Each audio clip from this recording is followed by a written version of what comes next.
한 해의 그 마지막 달에 우리가 이미 들어왔습니다. 정말 연말 연시로 아주 분주하고 또 하루하루 바쁘게 지내는 것을 봅니다. 마지막에 우리가 가까워질수록 우리의 삶은 항상 이렇게 바빠지는 것 같아요. 바빠질 뿐만 아니라 우리 각 사람의 그 마음도 이렇게 분주해지는 것을 느낍니다. 예수님이 제자들 다 모아놓고 이런 말씀하셨죠. 나 곧 떠난다. 또 심지어는 이제 죽음이라는 고난을 당한다. 이런 말씀을 하시고 또 너희들 중에 한 사람이 나를 배신할 거야. 뭐 이런 말씀을 하셨죠. 제자들의 마음이 어땠을까요? 불안해지기 시작하고 마지막이라고 말씀하시는 예수님 때문에 마음이 조급해집니다. 그 와중에 베드로는 또 절대로 예수님이 자신을 떠나시도록 놔두지 않겠다고 호언장담을 하죠. 이것이 베드로의 믿음에서 나온 용기가 아니라 육신에서 나오는 다혈질적인 용기임을 아신 주님께서 네가 닭 울기 전에 나를 3번이나 부인할 거다. 이 말씀을 온 제자들이 다 보는 그 자리에서 해버렸거든요. 여러분 제자들의 분위기 어땠을까요? 정말 술렁이기 시작했겠죠. 무슨 일인가? 쟤는 왜 예수님을 부인할까? 뭐 막 분위기가 심상치 않습니다. 예수님은 제자들의 눈동자를 보시고 불안감이 엄습한 것을 보셨습니다. 그리고 그들을 안심시키는 말씀을 하셨는데 오늘 그 말씀이 오늘 우리가 봉독했던 구절이죠. 너희는 마음에 근심하지 말라. 여러분 무엇을 근심하지 말라는 뜻일까요? 지금 제자들이 마음에 불안해하고 있는 것, 즉 그걸 예수님께서 통찰하시는 거죠. 그거 내려놓으라는 겁니다. 여러분은 지금 제자들의 근심이 어떤 근심이라고 생각하십니까? 쓸데없는 근심일까요? 아니면 우리가 만약에 그 제자들 사이에 그 자리에 있었어도 우리 같은 근심 속에 불안해했을까요? 제자들의 근심의 배경이 무엇일까 한번 생각해 볼 필요가 있다고 생각합니다. 무엇 때문에 제자들이 근심했길래 예수님이 너희들 마음에 근심하지 마라고 이렇게 먼저 말씀하셨을까 하는 거죠. 놀랍게도 제자들의 근심의 그 내면에는 이런 근심을 가졌습니다. 예수님이 없으면 이제 우리는 어떻게 하나? 그렇잖아요. 3년을 다 모든 건 내려놓고 예수님을 쫓아다녔던 사람들이잖아요. 그런데 예수님 떠나신다니. 우리가 지금까지 예수님을 쫓아다닌 이유가 이거 말짱 도루묵이 되는 거 아닌가, 뭐 이런 근심이라는 거죠. 제자들은 예수님을 믿었지만, 예수님을 따라다녔지만 솔직히 아직까지는 그 유대인들이 믿고 있었던 그 메시아, 그들의 시각으로 바라보는 그 메시아, 즉 힘과 또 권력과 권세로 이스라엘을 로마로부터 완전히 파워풀하게 독립시켜줄 그 메시아, 그 인물로 믿고 있었는데, 그래서 지금 예루살렘 성전까지 왔는데 백성들이 호산나 호산나 다윗의 자손 예수여, 예? 지금 왕이 오셨다고 지금 난리가 났잖아요. 지금 온 성이 들썩이고 제자들은 막 어깨가 으쓱으쓱 하면서 주님 나라에 저는 오른쪽에 왼쪽에 할 정도로 막 서로 시기하며 지금 그때가 임박했다는 거죠. 지금 제자들은 분위기가 그런 분위기예요. 그런데 그런 분위기에 예수님께서 나는 곧 떠난다, 나는 죽는다 이렇게 말씀하시니까 황당한 거죠. 세상 말로 멘붕에 빠진 거죠. 불안과 근심 속에 빠진 겁니다. 그러므로 여러분 지금 예수님이 바라본 제자들의 이 근심은 결국 세상 사람들이 가지는 근심과 전혀 다를 바가 없다는 거예요. 여러분 세상 사람들이 하는 근심이 뭘까요? 뭐 굳이 세상까지 안 가도 돼요. 우리들이 하는 근심이 뭐예요? 미래에 해야 할 일에 대한 걱정이 이게 줄어들지 못할 때 발생하는 것이죠. 그 예수님의 말씀처럼 너희는 무엇을 먹을까 마실까 염려하지 말라 그랬잖아요. 왜요? 그것은 누가 하는 거라고요? 이방인들이 하는 거라 그랬잖아요. 즉 예수 안 믿는 사람, 믿음 없는 사람들이 하는 것. 그것을 지금 누가 하는 거예요? 제자들이 하고 있다는 거예요. 자, 여러분 그렇다면 믿는 사람은 근심하면 안 됩니까? 믿는 사람은 근심하면 안 됩니까? 여러분 세상에 근심하지 않는 사람이 어디 있습니까? 다 근심하죠. 근데 여러분 근심이라는 것이 하나님께서 우리에게 창조하신 것이 아니잖아요. 하나님께서 우리에게 근심이라는 것을 창조하지 않으셨다는 것을 아는 사람이라면 왜 근심이 우리 안에 있는지, 왜 근심이 우리 안에서 자꾸 발생하는가를 알 것이에요. 그게 뭐죠? 결국은 죄된 마음에서 나오는 것이 바로 근심이거든요. 인간을 창조하신 하나님은 우리 인생에게 근심할 마음을 애시당초 주신 적이 없어요. 왜냐하면 하나님은 그 에덴 동산에서 그 첫사람 아담과 하와에게 모든 것을 완벽하게 다 갖추시고 공급해 주셨거든요. 그러니까 아담과 하와도 에덴 동산에 머물면서 근심한 적이 없어요. 내일 뭐 먹지 염려하는 것이 없어요. 어디서 살지 염려한 게 없어요. 어느 태아까지 염려하지 않습니다. 그들도 거기 하나님께서 공급하여 주시는 완벽한 공급 때문에 만족했기 때문에 그런 마음, 근심하는 마음이 필요조차 없었던 거죠. 느끼지도 못했어요. 그런데 언제부터 아담과 하와가 근심하기 시작했나요? 성경에 보면 뱀으로 가장한 마귀가 첫사람의 마음속에 죄악의 불순종의 씨앗을 탁 넣어주고 난 후부터 시작됩니다. 창세기 한번 볼까요? 3장 4절. 뱀이 여자에게 이르되 너희가 결코 죽지 아니하리라. 왜냐하면 하와가 이거 먹으면 죽는다 그랬는데, 근데 뱀이 말하는 거예요. 너희가 결코 죽지 아니하리라. 너희가 그것을 먹는 날에는 너희 눈이 밝아져 하나님과 같이 되어 선악을 알 줄 하나님이 아심이니라. 하와의 마음이 두근대기 시작합니다. 우리가 속은 건가? 우리가 속은 건가? 하나님 일부러 숨기신 건가? 그리고 먹죠. 뱀의 유혹에 빠져서 선악과를 먹게 된 아담과 하와가 제일 먼저 시작한 행동이 뭔지 아세요? 자, 성경 보세요. 3장 7절 8절 봅시다. 이에 그들의 눈이 밝아져 자기들이 벗은 줄을 알고 무화과 나무 잎을 엮어 치마로 삼았더라. 여러분, 부끄러움을 벗어도 부끄러움을 몰랐던 인생이 부끄러움을 느끼기 시작하면서 근심이 생긴 거예요. 누구한테요? 발가벗은 모습이 둘밖에 없는데 서로서로에게 부끄러운 거예요. 수치심, 근심이 생긴 거예요. 그 다음 구절 보세요. 그들이 그날 바람이 불 때 동산에 거니시는 여호와 하나님의 소리를 듣고, 예전 같았으면 어때요? 하나님 가서 막 이야기하고 막 난리 났겠죠. 그런데 보세요. 아담과 그의 아내가 여호와 하나님의 낯을 피하여 동산나무 사이에 숨은지라. 근심이 생긴 거예요. 죄를 지었으니 하나님의 음성이 들리니까 근심부터 생기는 거예요. 우리 인생, 특히 하나님을 알고 하나님을 믿는 사람들이 근심하는 것에 대하여 성경은 한 절이라도 좋게 본 적이 없어요. 하지 말라고, 그죠? 옳지 않은 행동이라고 경고를 하시죠. 근데 여러분, 왜 믿는 사람이 근심할까요? 예수님은 한마디로 오늘 본문 말씀에 정의를 내려주셨어요. 너희는 마음에 근심하지 말라. 그 다음 뭐예요?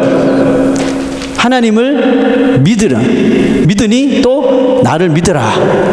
여러분, 예수님은 근심하는 자에게 너희들 근심하지 마라고 말씀하신 것이 아니라 하나님을 믿으라 그랬어요.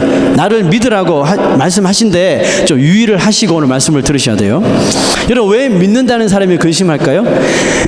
믿긴 믿는데 전부를 믿지 못하기 때문에 그래요. 믿긴 믿는데 끝까지 믿지 못해서 그래요. 자기가 이해되는 한도 내에서만 믿으려니까 그 한도를 벗어나는 상황이 오면 여지없이 근심의 그늘이 자기에게 엄습해 오는 거예요. 그러므로 우리가 근심할 때를 한번 가만히 한번 생각해 보세요. 근심하는 내용 중에 대다수는 보면 아직 일어나지도 않은 일들 가지고 근심을 합니다. 아직 일어나지도 않았지만 내 능력으로는 내 테리토리를 벗어난 것 같으니까 근심하기 시작하는 거예요. 예를 들어볼까요? 몸이 아픕니다. 몸이 아프면 더 큰 병에 걸릴 줄 알고 근심하죠. 인터넷에 설치해서 이거 암 같아. 스스로 암을 만들어버려. 자녀가 조금만 성적을 나쁘게 받아오면요, 쟤 커서 뭐가 될까? 자녀가 커서 뭐가 될지까지도 근심해버려요. 배우자와 다투고 나면 내가 이 인간이랑 평생 살 수 있을까? 이런 근심을 합니다. 교회에서 성도들과 마음이 좀 맞지 않으면 내가 이 교회를 계속 다닐 수 있을지 근심합니다. 정치하는 사람이 마음에 들지 않으면 이 나라가 망하지 않을까 근심하죠. 이 외에도 우리가 지금 근심하고 있는 일들에 대하여 곰곰이 한번 생각해 보세요. 예수님의 말씀이 얼마나 맞는지 몰라요. 너희가 염려함으로 말미암아 키를 한 자나 더할 수 있느냐? 무슨 뜻이에요? 부질없다는 것이죠. 근심은 부질없는 거예요. 그러니까 우리의 근심의 대부분은 솔직히 일어나지도 않을 일에 대한 근심병이라는 것입니다. 어떤 사람은 자신의 근심이 미래에 대한 계획이라고 말합니다. 여러분, 계획을 세우는 것하고 근심을 하는 것은 완전히 차원이 다른 이야기입니다. 믿음 안에서 계획을 세울 수 있죠. 우리 교회도 이제 믿음 안에서 기도하면서 계획을 세우고, 여러분들도 믿음 안에서 내년 계획을 세우잖아요. 믿음 안에서 계획을 세울 수는 있어요. 그런데 그런 계획을 세우는 사람은 좀 달라요. 뭐가 다를까요? 자, 성경 말씀을 통해서 한번 뭐가 다른지 볼게요. 잠언 16장 9절 보세요. 사람이 마음으로 자기의 길을 계획할지라도 그의 걸음을 인도하시는 이는 여호와시니라. 여러분, 믿음으로 계획을 세우는 사람은 이 말씀을 온전히 믿는 사람이에요. 비록 내가 기도하고 믿음으로 계획을 세우지만 결국은 그 계획을 이끌어 나가시고 마지막 결정을 내리시는 분은 누구라고요? 하나님이시라는 거죠. 이게 믿음의 계획을 세우는 사람의 계획인 거예요. 그러나 믿음으로 계획을 세우고는 근심에 빠져버린다는 것은 결국은 그것은 믿음을 의심해 볼 필요가 있는 거죠. 베드로가 예수님처럼 바다 위를 걷게 되죠. 걷게 된 것은 그가 예수님을 보고 그 짧은 시간에 계획을 세운 거예요. 다른 제자들은 막 유령이다, 무섭다, 난리가 났는데 베드로는 예수님을 바라봤거든요. 아, 나도 예수님처럼 걸을 수 있을까? 만약 예수님께서 능력을 주시면 할 수 있겠지? 믿음의 계획을 세워요. 그죠? 한번 시도해보자. 그래서 예수님께 물어봐요. 주여, 저를 명하셔서 물 위로 오게 하소서. 구체적으로 그 계획을 말합니다. 그랬더니 예수님께서 come, 오라 그러죠. 그러자 걸었거든요. 계획대로 순조롭게 진행이 된 거예요. 그런데 잘 걷다가 그 계획에 차질이 생겨요. 왜? 물에 빠져버렸거든요. 바다 위를 잘 걸었는데, 계획대로 잘 걸었는데 뭘 봤어요? 갑자기 바람과 파도를 보니 무슨 생각이 들었어요? 내가 저기에 빠져 죽을 수도 있겠다. 근심이 들어왔습니다. 예수님은 물에 빠진 베드로를 딱 건져내시고 책망을 하셨는데 무슨 말 하셨어요? 믿음이 적은 자요.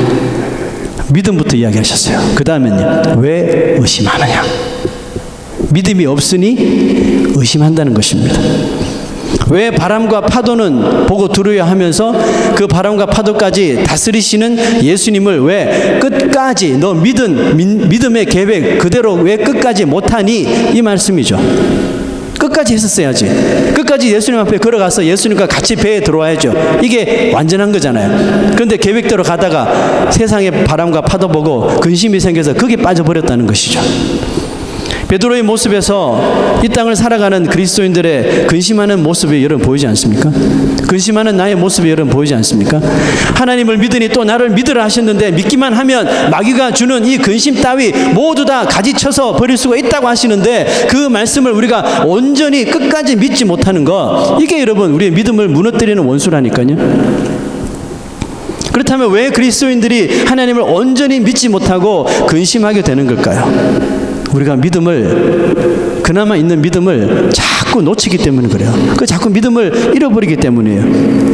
여러분, 우리의 신앙이 때로는 아브라함처럼 막 뜨거울 때가 있죠. 막 목숨까지도 드릴 각오가 되어 있는 것처럼 보일 때가 있어요. 그래서 믿음의 삶을 삽니다. 믿음의 계획을 세운 대로 믿음의 삶을 사는데 살다 보니 또 내 뜻대로 일이 잘 진행되지 않으면 슬며시 그 믿음이라는 것을 그냥 뒷방으로 치워버리고 현실만 바라보게 돼요. 현실의 바람과 현실의 파도를 보면서 현실의 노예가 되어버려요. 왜 믿음을 잃어버릴까요?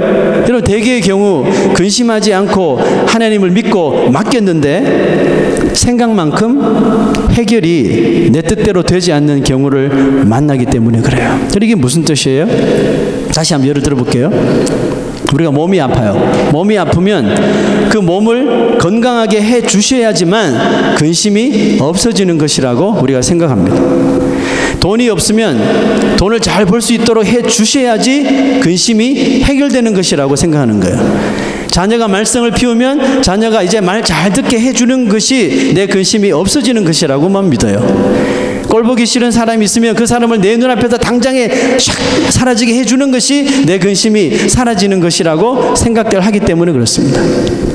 그런데 하나님을 믿으면, 하나님 앞에 기도하면 정말 우리가 가지고 있는 이 근심의 문제, 이 문제가 내 생각대로 깨끗하게 좀 말끔하게 정리되는 것이 맞는 걸까요? 잘 아시잖아요. 그렇지 않다는 거. 하나님은 진짜 그런 하나님이실까요? 우리가 A를 요구하면 A를 주시고 B를 요구하면 B를 주시는 하나님이셔요? 당연히 A를 요구하면 A를 주시죠. 그런데 다른 방식으로 주실 때가 많습니다. 자, 이 구절 한번 읽어보세요. 빌립보서 4장 6절에서 7절. 시작. 아무것도 염려하지 말고 오직 모든 일에 기도와 간구로 너희 구할 것을 감사함으로 하나님께 아뢰라. 자, 여기까지 우리가 흔히 하는 기도죠.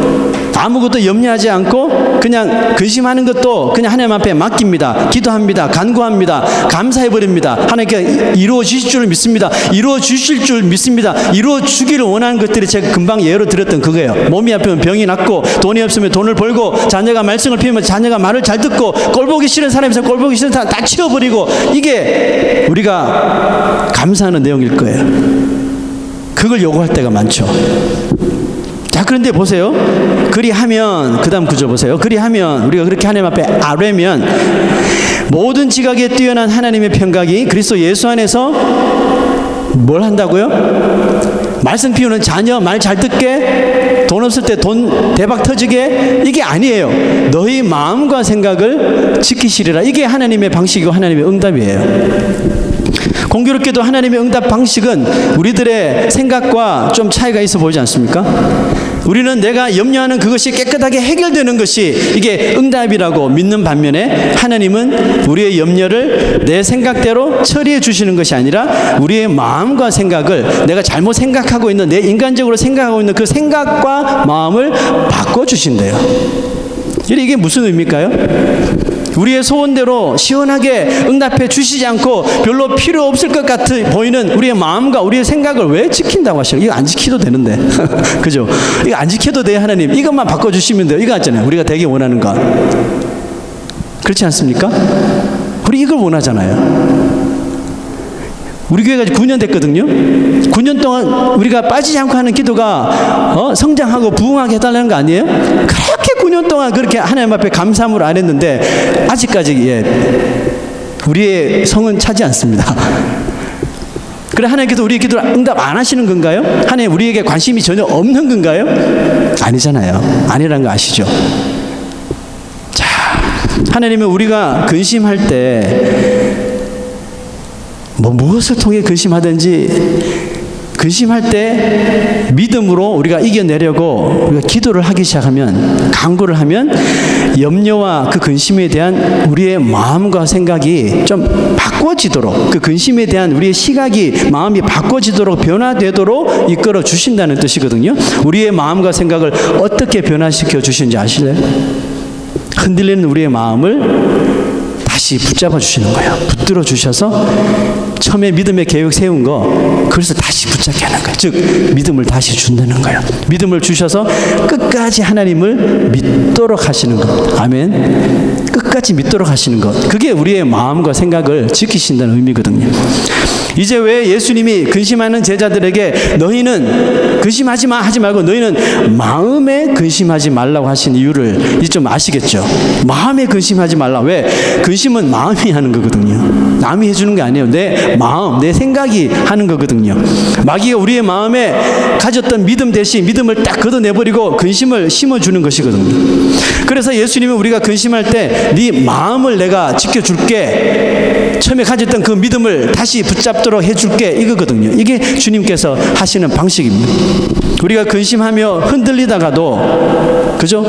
근심 때문에 고통 속에 막 쓰러져 가다가도 희한하게 말씀을 통해서, 기도를 통해서, 찬양을 통해서, 누구의 간증을 통해서 갑자기 우리 마음에 식어졌던 마음에 다시 믿음이 생겨요.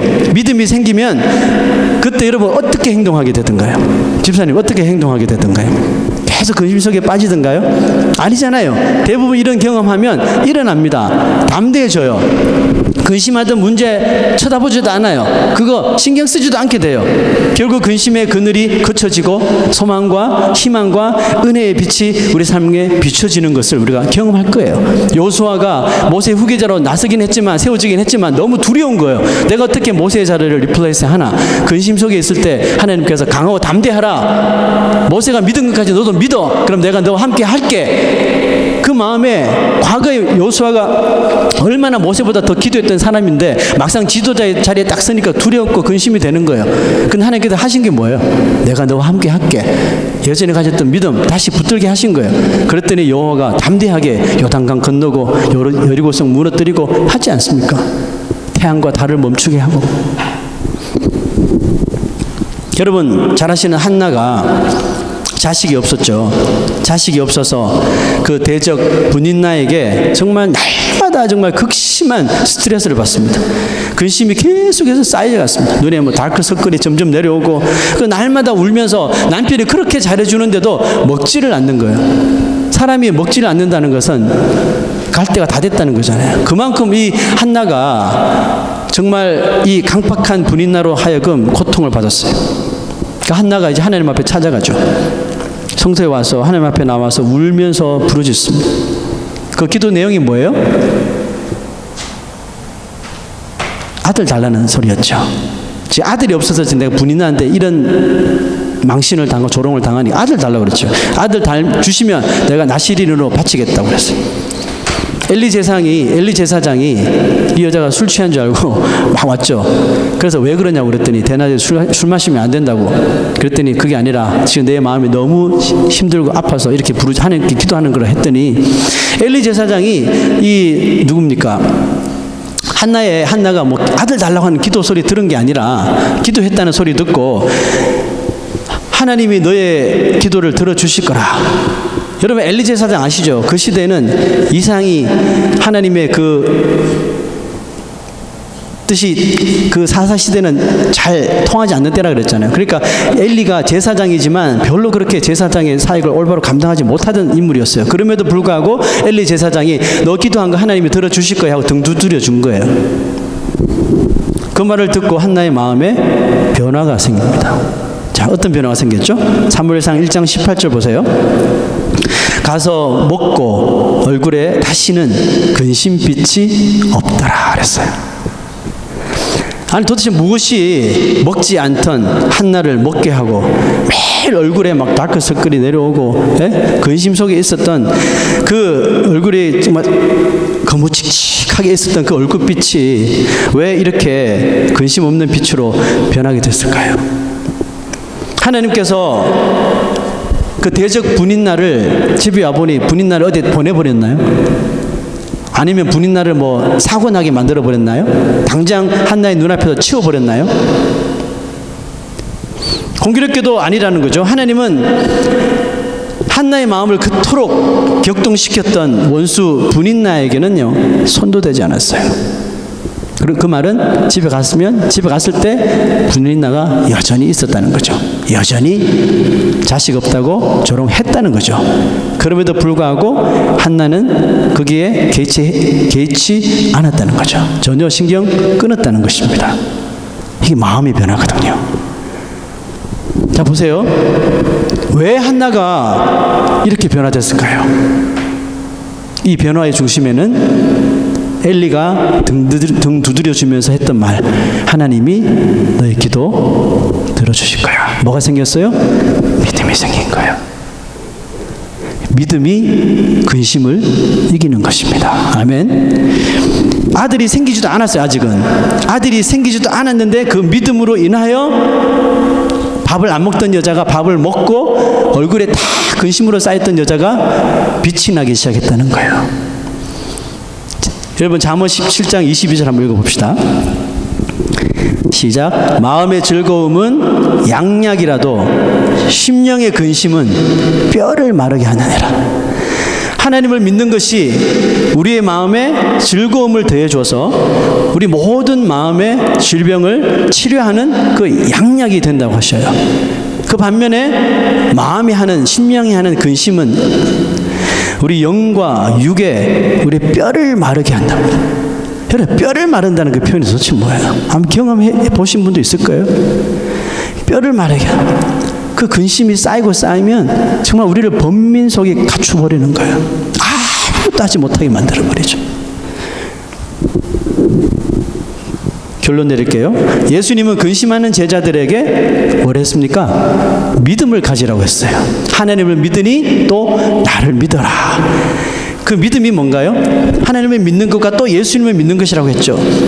여러분, 우리는 근심 없는 존재로 창조받은 사람들이에요. 아멘입니까? 근심 없는 존재로 하나님께서 창조하셨어요. 그러나 악한 마귀로 인하여 자꾸 근심이라는 터널 속에 우리가 자꾸 갇혀 지내는 거예요. 이제 예수님은 그 다음 절에 보시면 믿는 자들에게 아버지 집에 거할 곳이 많다라고 이렇게 위로의 말씀을 이제 하셔요. 여러분, 아버지 집은 어디예요? 하늘이죠. 아버지 집에는 근심이 있을까요, 없을까요? 근심이 없는 곳이에요. 왜냐하면 온전한 하나님을 믿는, 예수님을 믿는 믿음으로만 갈 수 있는 곳이기 때문에 그렇습니다. 마찬가지로 근심 많은 이 세상에 우리가 살고 있지만 우리가 근심하기보다 예수님을 끝까지 온전히 믿을 때 하나님은 우리의 마음과 우리의 생각을 지켜주신다는 거예요. 믿음이 근심을 늘 이기며 이 땅에 살고 있지만 이 땅에서도 무엇을 경험할 수 있어요? 하나님 아버지 집에 있는 것 같은 천국을 경험하면서 살아갈 수 있게 된다는 사실입니다. 아멘. 예수 그리스도가 이 땅에 오심으로 하나님의 나라가 시작됐잖아요. 그러나 예수님께서 다시 재림하심으로써 그 나라가 완전히 이루어지는 거잖아요. 그러면 믿는 사람들 지금 어디에 살고 있어요? 이 땅에 살고 있지만 하나님 나라에 이미 발을 넣은 사람들이에요. 그러면 근심하고 살아야 돼요? 근심 안 하고 살아야 돼요? 근심 없이 사는 것이 맞는다는 것입니다. 자, 근심을 다 내려놓고 이런 노래 있죠. 근심하지 마세요, 여러분. 천국을 경험하기를 원하신다면, 하나님 나라를 경험하기를 원하신다면 방법은 딱 한 가지네요. 마귀가 주는 이 수만 가지의 근심을 비워버리는 거죠. 무엇으로 비울 수 있어요? 하나님을 믿음으로. 이제 근심하지 마시고 우리의 삶 가운데서 하나님 나라를 경험하고 천국을 경험할 수 있는 여러분 되시기를 축원합니다. 여러분, 근심의 반대는 근심하지 않는 것이 아니라 뭐라고요? 하나님을 더욱더 끝까지 굳게 믿는 것이라는 것을 믿으십시오. 여러분, 우리가 이 믿음의 계획을 세우고 또 믿음을 삶을 시작하지만 어느샌가 또 근심이 우리에게 밀고 들어올 거예요. 그때 정신 차리고 이 말씀을 기억하셔요. 너희 마음에 근심하지 마. 배우자가 근심하고 있으면요, 여보, 그 마음에 근심하지 마. 하나님을 믿자. 예수님을 믿자. 하고 다시 일어나시면 되는 거예요. 아멘. 한나가 그 극심한 그 아픔 속에 있었지만 제사장의 그 위로하는 말씀을 듣고 믿음을 얻으니 먹게 되고 얼굴빛이 환하게 변하면서 천국을 경험하는 사람들의 얼굴빛이 한나의 얼굴처럼 또 스데반의 얼굴처럼 환하게 비춰져서 그 빛을 보고서라도 하나님께 나올 수 있는 사람들이 많이 많이 생길 수 있도록 우리가 기도하고 그렇게 살 수 있는 삶을 살기를 부탁합니다. 우리 시간에 한번 통성을 한번 기도했으면 좋겠어요. 우리 시간 기도하실 때 지금 여러분들 마음속에 있는 하지 않아도 될 그런 근심들이 분명히 있을 거예요. 믿음의 계획을 세우고 내가 오직 주님만을 제자들처럼 섬기겠다고 따르겠다고 믿음의 계획을 세우고 믿음의 약속을 하고 살아갔지만 어느샌가 바람과 파도를 보고 그렇게 두려워하며 근심 속에 안색이 변하면서 두려움 가운데 살았던 또 살고 있는 우리의 모습을 여러분 한번 내려놓읍시다. 우리는 근심 없이 창조받은 자예요. 물론 마귀가 계속해서 근심을 우리에게 줄지 모르지만 우리는 근심 없는 삶을 살아갈 수가 있어요. 우리 마음에 근심 대신 믿음으로 이것이 리플레이스 된다면 우리는 충분히 근심이 아니라 마음의 즐거움을 가지고 예수 그리스도 안에서 평강 가운데 우리의 마음과 생각을 지키신다는 그 말씀처럼 그리스도의 평강으로 우리가 기쁘게 삶을 살 수 있다고 믿습니다. 우리 시간 나를 자꾸 짓누르고 나를 근심 속에 빠뜨리는 그 문제를 주님 앞에 이 시간 다 내려놓으셔요. 내려놓으시고 주님 근심 대신 찬송을 부르게 하시고 염려 대신 기도하게 하여 주시고 주님만을 의지할 수 있는 자가 되게 해달라고 우리 시간 다 같이 한번 주님 앞에 기도하고 우리의 근심을 주님 앞에 맡겨버리고 근심 없는 마음으로 천국을 경험하며 우리가 세상으로 돌아갈 수 있도록 우리 도와달라고 다 같이 한번 마음을 열어 기도하십시다. 하나님